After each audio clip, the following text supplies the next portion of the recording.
Hey everyone. Okay, so in this video, with Rogue One coming out in just a couple of days, I kind of wanted to go over with you guys my thoughts on some of the issues I had with The Force Awakens. Now, just to kind of like give you guys heads up on this, I've only had this channel for a few months, so I didn't really comment on my channel, obviously, because I didn't have it, regarding The Force Awakens. Overall, I loved The Force Awakens. I absolutely loved that movie. I thought it was a great jumping off point for this new era, so to speak, of Star Wars. So I think the movie is fantastic.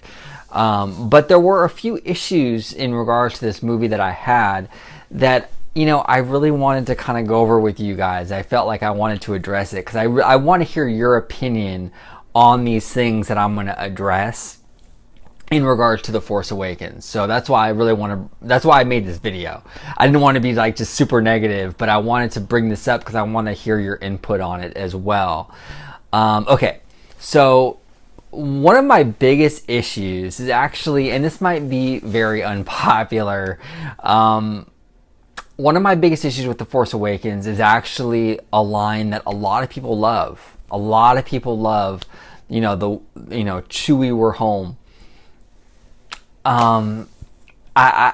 For some reason, ever since I've heard that line in the trailer, before the movie even came out, they had it in a trailer like months before.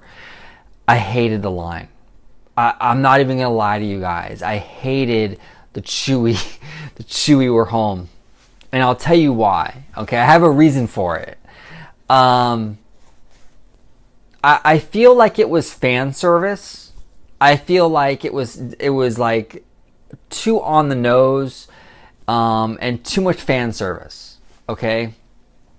I think that J.J. Abrams was basically, what he was going for was an emotional, oomph, an emotional, punch. When they first got on the Millennium Falcon, Han Solo and Chewie, after all these years, he wanted to really deliver like an emotional, power punch, to the audience, which I understand that. I understand where he was coming from, but I kind of feel that just having Han Solo and Chewie back on the Millennium Falcon would have provided enough emotional emotional impact to the audience without really having to announce it. I feel like having to announce it sort of diminishes it. For lack of a better analogy, it's like, you're with someone that you're really attracted to, right? And you guys are like making out or whatever, kissing, and it's going to lead to something more, but as you're in the middle of it, you're like, wow, we're gonna have some great sex, right? So it kind of makes it awkward, right, by announcing that, as opposed to just letting it happen. And I feel like that's kind of the Chewie we're home moment. Instead of just letting Chewie and Han Solo be in that moment and just letting the emotion kind of happen naturally with the audience, I feel like J.J. Abrams kind of forced it by bringing it up and everything. I feel like it was kind of forced.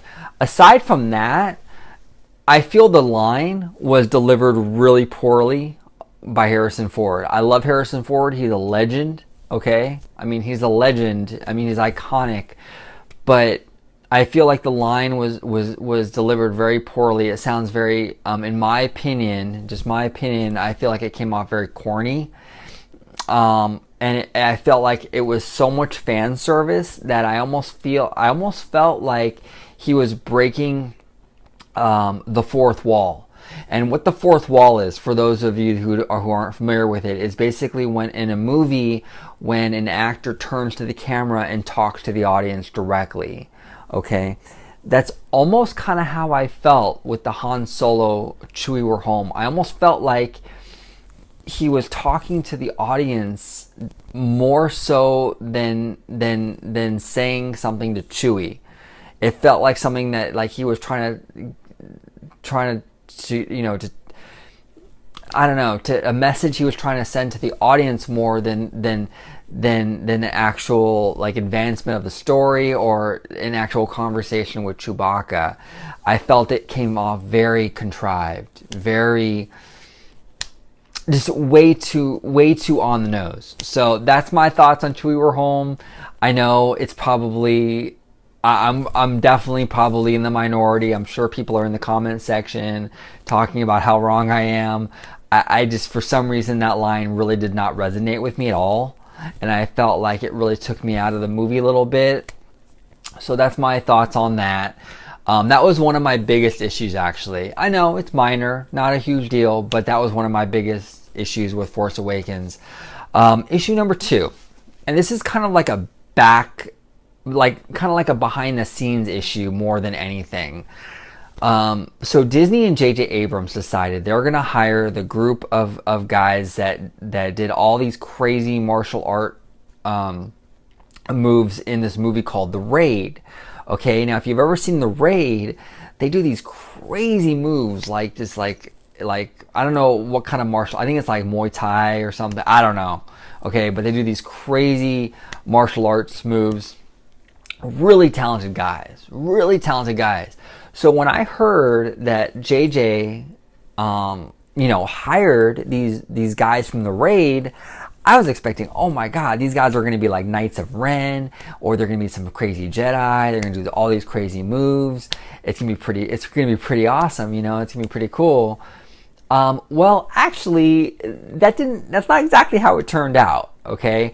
When you watch The Force Awakens, when Rey and Finn just get on the Millennium Falcon, right?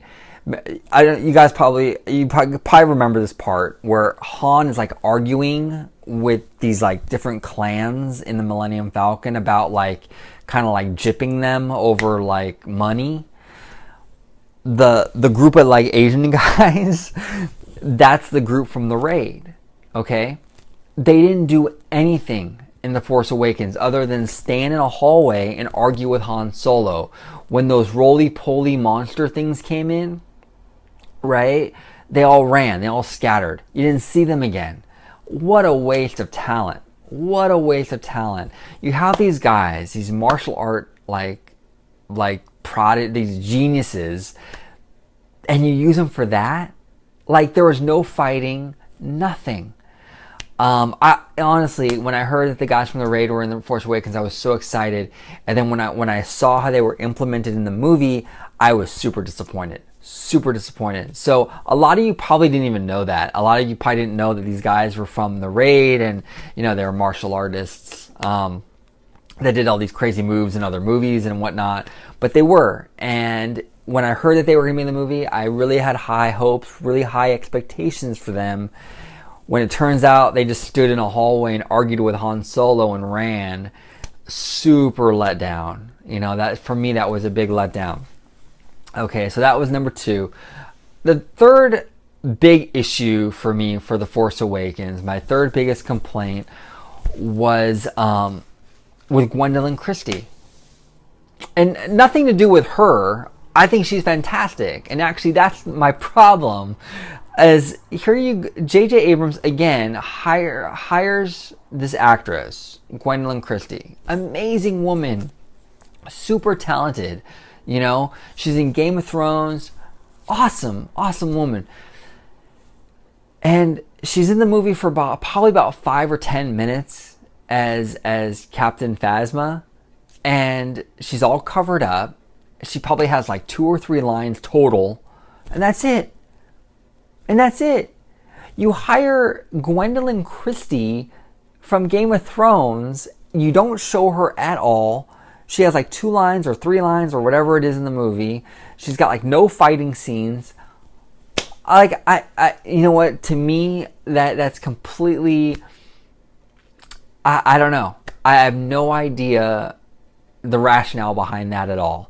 Now, I understand there was a lot of complaints about Captain Phasma's use in The Force Awakens, so they're going to be putting a lot more of her in episode 8, which is great, which is wonderful. She deserves it. But she should have had that screen time in episode 7. I mean, you're going to go through the process of hiring Gwendoline Christie, use her. She's awesome. What a waste of talent. Honestly, in episode 7, you could have had just about anybody else in that costume. Any Joe Schmo in that costume and done what Gwendoline Christie did in The Force Awakens. And that's not a put down on Gwendoline Christie. That's more of a director, gripe. They didn't utilize her. They didn't utilize her properly. So I'm glad that Rian Johnson, the director of episode 8, is actually going to utilize her a lot more. That's great news.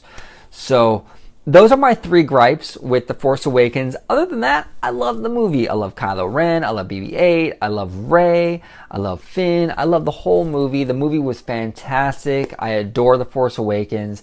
Those are just my 3 big issues with the film. Comment below. Let me know what you think about The Force Awakens and the issues that I discussed.